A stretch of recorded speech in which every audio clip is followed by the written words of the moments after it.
Abram suas Bíblias na carta do apóstolo Paulo, Novo Testamento, Efésios, capítulo 1.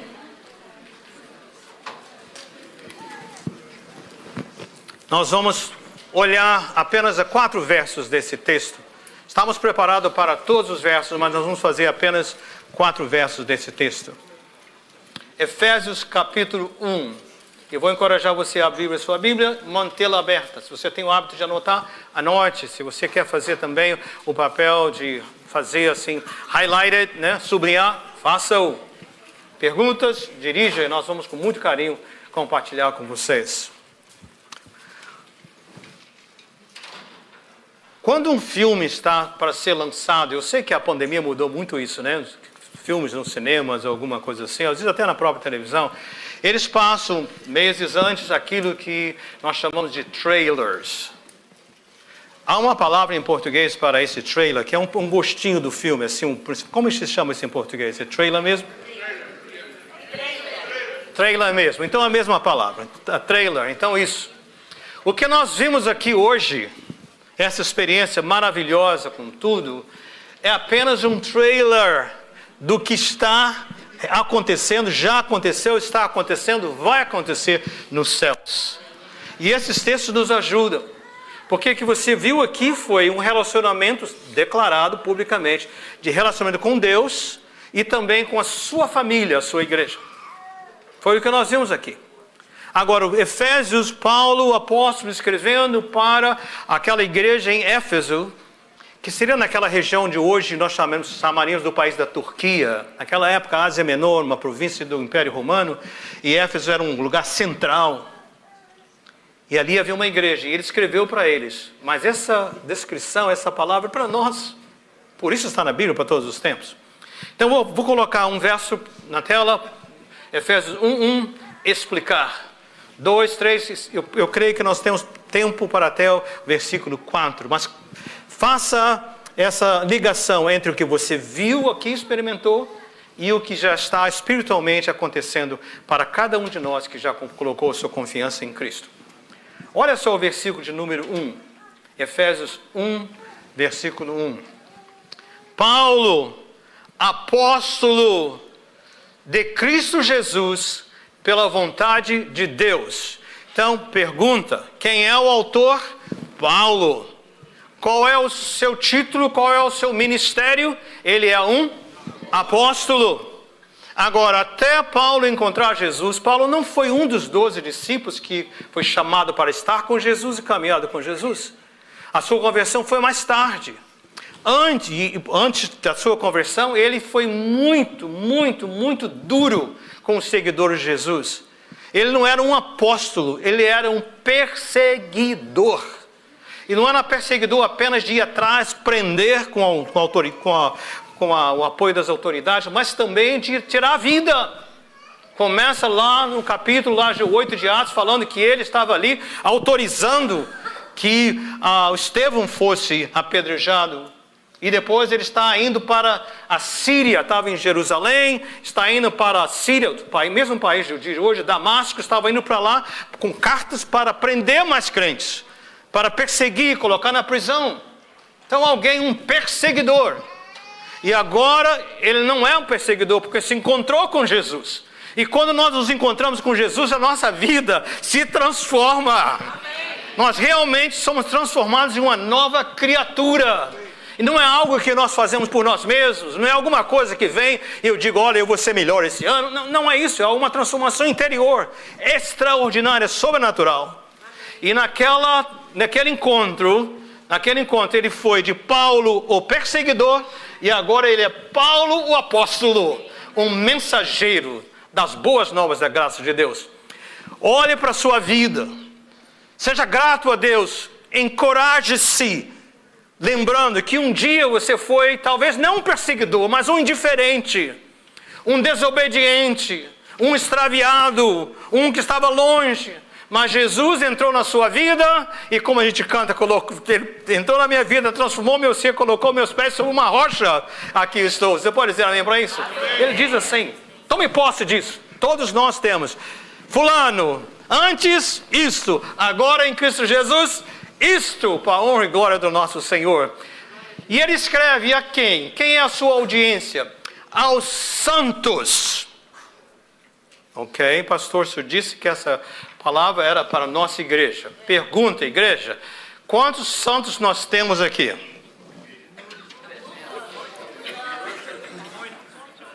De acordo, se você veio da tradição católica, há algumas condições para você ser declarado um santo. Qual é a primeira delas?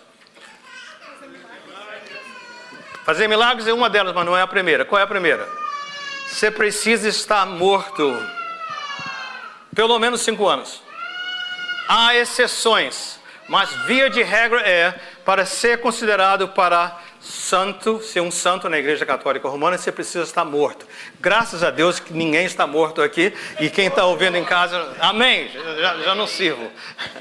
Agora, além de ter os testemunhos de que pelo menos um milagre foi realizado através da vida desse indivíduo, certo?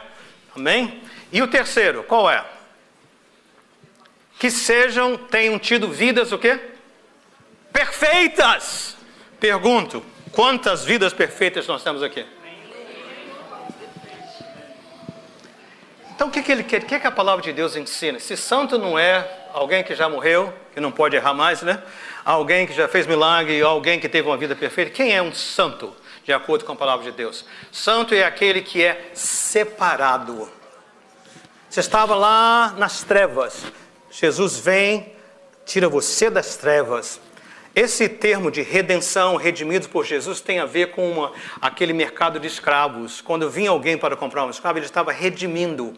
Pagava o preço e levava o escravo consigo, ou dava liberdade ao escravo. Então, biblicamente falando, é que nós estamos presos ao pecado, condenados à separação de Deus eterno. O que ele fez? Ele vem, Jesus paga o preço, que é o seu próprio sangue, e agora nos transporta para o mundo da sua luz. Nós somos separados.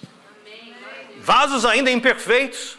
E não fique assim preocupado, pastor, como é isso? O ponto é que mesmo ainda em transformação, no momento que nós professamos a nossa fé publicamente, no momento que nós obedecemos através do batismo, no momento que nós somos colocados no corpo de Cristo, o que acontece? Naquele momento nós recebemos o Espírito Santo e, como eu mencionei, ele começa uma transformação já completa em nós. Então, santos quer dizer isso, em Cristo Jesus. Agora, eu notei, quando eu estava preparando essas palavras, eu notei Paulo, apóstolo de Cristo Jesus, pela vontade de Deus, aos santos e fiéis em Cristo Jesus, porque Cristo Jesus é a base, é tudo. Sem Cristo Jesus não há santo. Sem Cristo Jesus não há salvação, não há redenção. Eu quis olhar um pouquinho. Ele escreveu essa carta, só para informação, gente, no ano 64 depois de Cristo. Se você olhar em Atos 28, descreve o que estava acontecendo nesse período. Ele estava na prisão em Roma. Ficou 2 anos ali. Vale a pena você ler o livro de Atos no final, mas você vê principalmente o capítulo 28. Ele podia, naquela casa, receber visitas e com 3 pessoas visitando ele. Ele só não podia sair. Ele tinha guardas com ele 100% do tempo. Até os guardas foram alcançados para o Evangelho. Mas Paulo está ali, prisioneiro.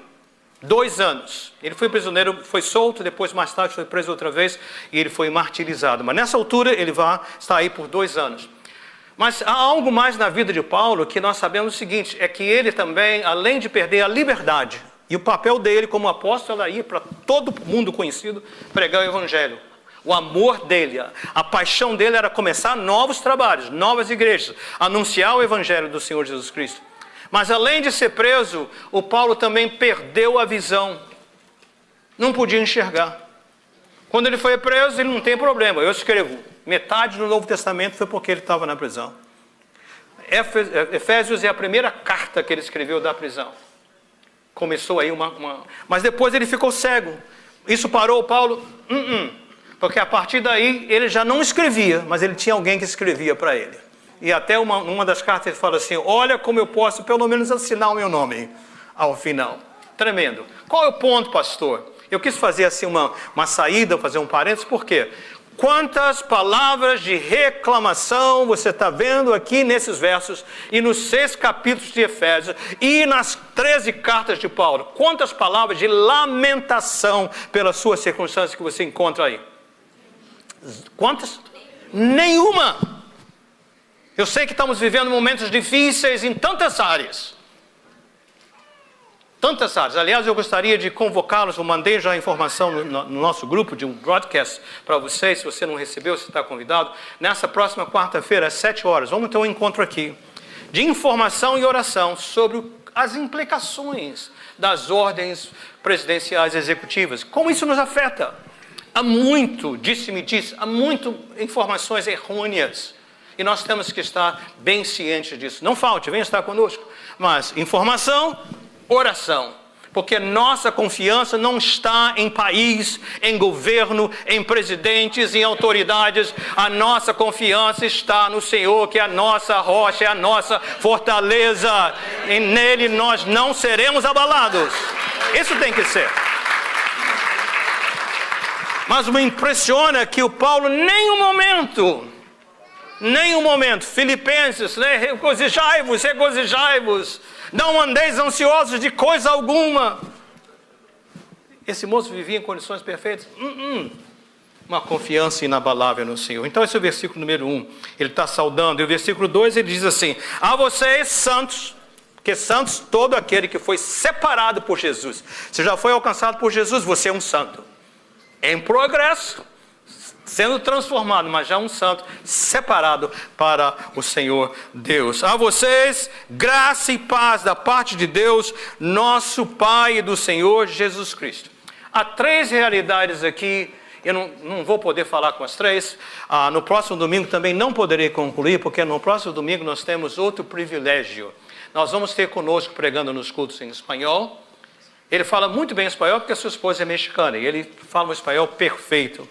No português, porque ele veio para aqui nos Estados Unidos bem jovem, estudou aqui, fez seus estudos aqui nos Estados Unidos e fala o português muito bem.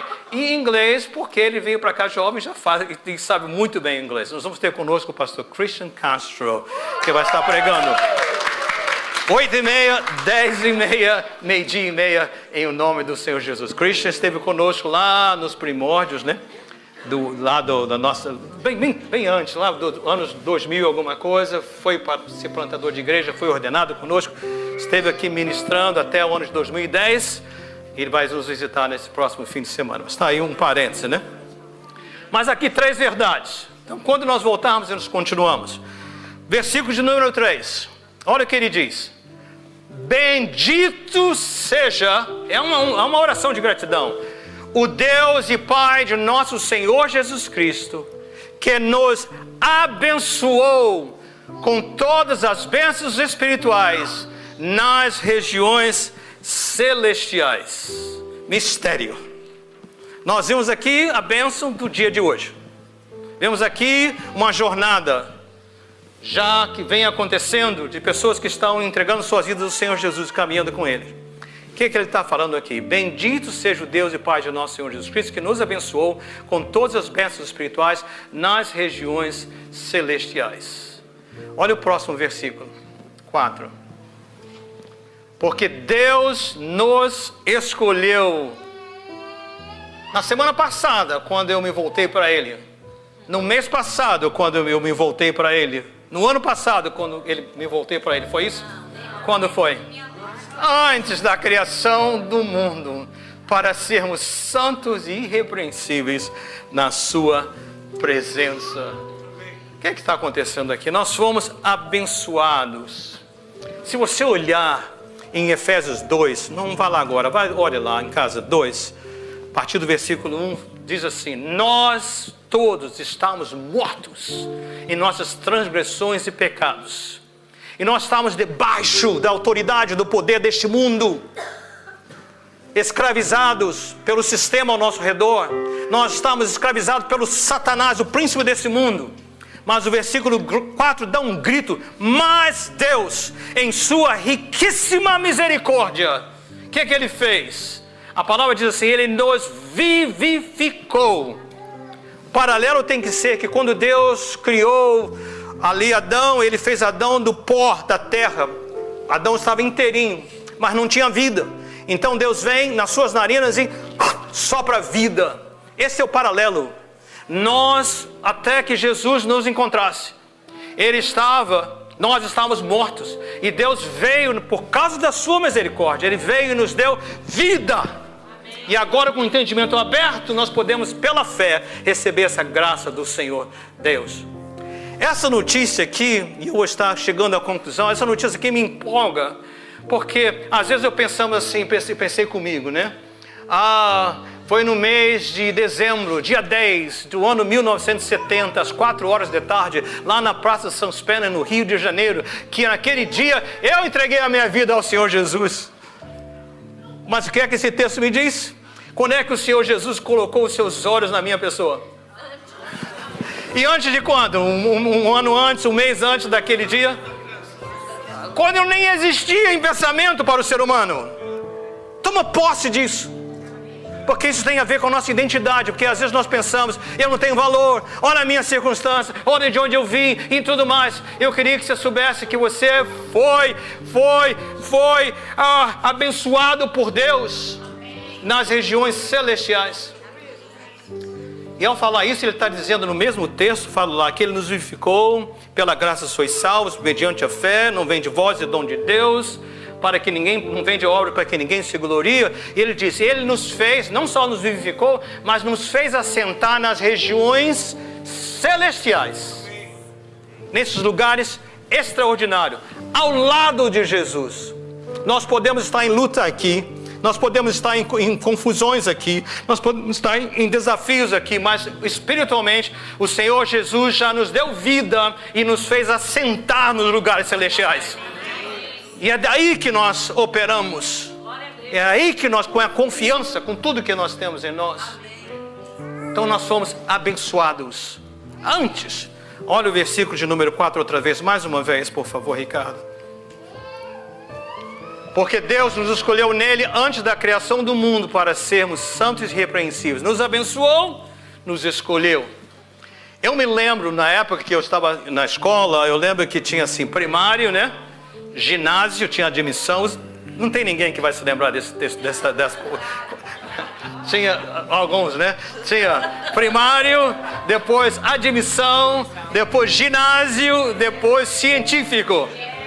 Eu me lembro quando eu estava no ginásio, que eu não sei o que corresponde aos dias de hoje, mas quando eu estava no ginásio, na hora de exercício físico, né, das práticas físicas, esportes, lá os técnicos, os cabeças, os professores vinham e escolhiam, fulano, você vai ser, Éder, você vai ser um coach, um técnico, Júlio, você vai ser o outro coach. Agora tinha 30 pessoas para formarem dois times de 11.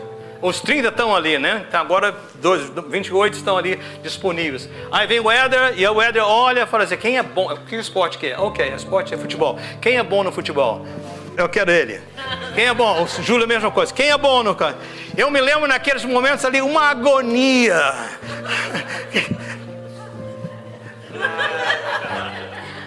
E que tristeza quando o capitão não escolhia. Mas eu quero concluir dizendo para você que antes de você existir, o Senhor olhou para você e Ele escolheu você. E não era porque você jogava bem, ou porque você é inteligente, ou porque você é bom, ou por qualquer coisa. Ele escolheu você porque Ele amou você. O critério foi o amor dEle, a decisão dEle. Então eu sei que por vezes circunstâncias da vida nos espremem e nos sentimos incapazes, sem valor. Mas eu queria que você soubesse que você não só tem valor, você é um filho de Deus, abençoado, escolhidos. E no futuro próximo falaremos sobre o resto desse texto tão bom para nós. Agora vamos concluir de vez. Eu sei que é a quarta vez que eu falo, vamos concluir. Vocês notaram que nós demos uma flor para cada um que veio aqui professar a sua fé, não foi isso? E você notou que sobraram flores. Essa igreja não sabe contar, né? Sabemos e sabemos muito bem. Mas eu quero fazer um apelo a você. Deus faz a obra escolher antes de nós. Quando nós pensamos que nós que descobrimos, Ele já nos descobriu. Mas quando Ele está vindo ao nosso encontro, Ele aquece o nosso coração, Ele abre o nosso entendimento, Ele coloca o desejo.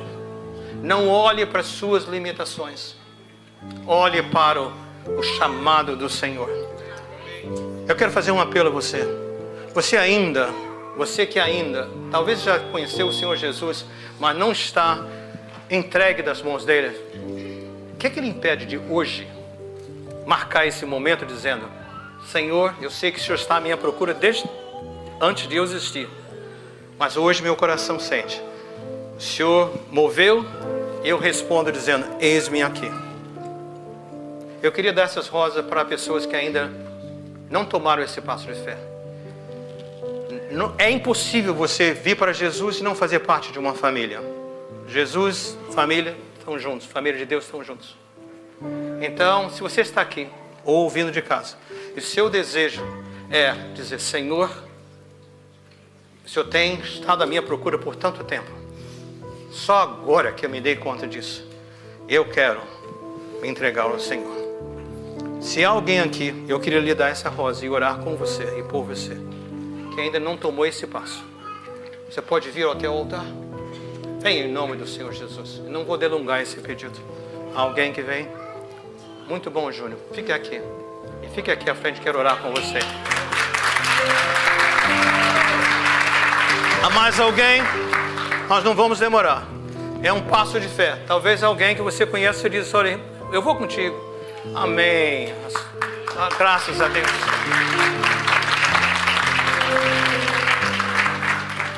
Sei que tem mais gente aqui. Não tema, não tenha temor. Não se preocupe com as emoções. O Senhor é contigo.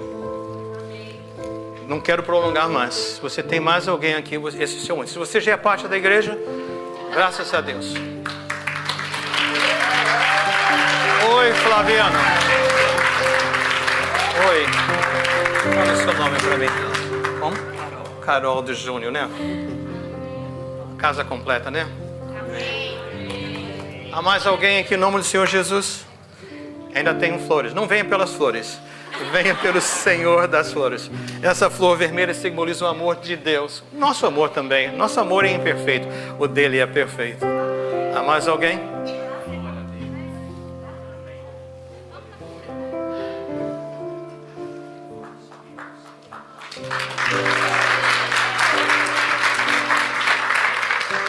Finalmente, né, Nayara? Chegou o dia, né, filha? Você fugiu muito, né? Agora eu tenho aqui 1, 2, 3, 4 flores. Você que já professou sua pública profissão de fé em outros lugares, tem nos acompanhado, mas você tem estado longe. E você diz: acabou a distância. Agora eu quero cerrar fileiras. Eu gostaria de dar essa rosa para você. Há alguém aqui que tem estado longe do Senhor, mas está dizendo: eu quero me reconciliar com o Senhor e recomeçar essa caminhada com Ele? Há alguém? Ainda tenho flores na minha mão. Alguém? Eu vou pedir a cada um de vocês que estão aqui à frente.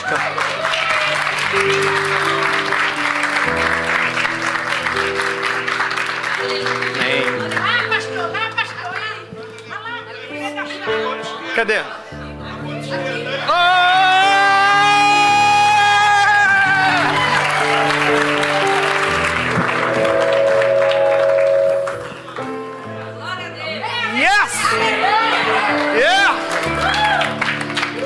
Gente, o culto em inglês precisa começar.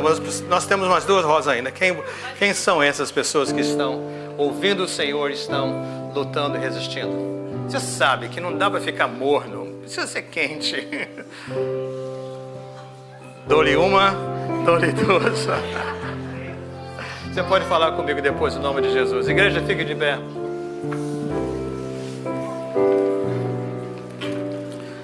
Falamos do apóstolo Paulo em Efésios, né? Não deu para falar muito, mas eu queria ler de lá também. O apóstolo fala assim: por esta causa me ponho de joelhos perante o Pai de nosso Senhor Jesus Cristo, do qual toda a família nos céus e na terra, toma o nome, para que, segundo as riquezas da sua glória, a vocês, cada um individualmente, os que estão longe, os que estão perto, para que vos conceda que sejam corroborados com poder pelo Espírito lá no seu interior. Para quê? Para que Cristo habite pela fé em vossos corações, a fim de, estando plantados, enraizados e fundados em amor, poderdes perfeitamente compreender com todos os santos qual seja a largura, o comprimento, a altura e a profundidade, e conhecer o amor de Cristo, que excede todo entendimento, para que sejais cheios de toda a plenitude de Deus. A oração dele, que ele pediu. E ele conclui, olha que coisa extraordinária. Ele pede que haja um conhecimento da plenitude de Deus em cada um de nós. E a minha e a nossa oração, a oração dele. E Deus ouve. Mas ele conclui dizendo assim: aquele que é poderoso para fazer infinitamente mais. Nós oramos isso, mas que Deus possa fazer infinitamente mais, além do que pedimos ou pensamos, conforme o seu poder que opera em nós. A Ele seja a glória na igreja em Cristo Jesus por todas as gerações. Amém. Pai querido, nós te adoramos, Senhor, e nós agradecemos pela plenitude que o Senhor nos tem dado a oportunidade de experimentar, ó Deus. Obrigado, Senhor, pela Tua presença em nossas vidas, na vida dessa igreja, na vida das nossas famílias, Senhor. Oh, Pai querido, e nós queremos, Senhor, experimentar esse infinitamente mais, além do que pedimos ou pensamos. Como nosso irmão Argeu orou, Senhor, tudo que o Senhor tem para nós, que o Senhor tem a liberdade de operar em nós. Nós entramos na Tua presença, Senhor, entregues, consagrados, rendidos à Tua presença e à Tua vontade. Oramos, ó Pai, em nome do Senhor Jesus, e que o amor de Deus, o nosso Pai, a graça do Senhor Jesus Cristo, a comunhão, consolação do Santo Espírito de Deus esteja com cada um de vocês, agora e para todos sempre. Amém. Vão em paz, povo de Deus.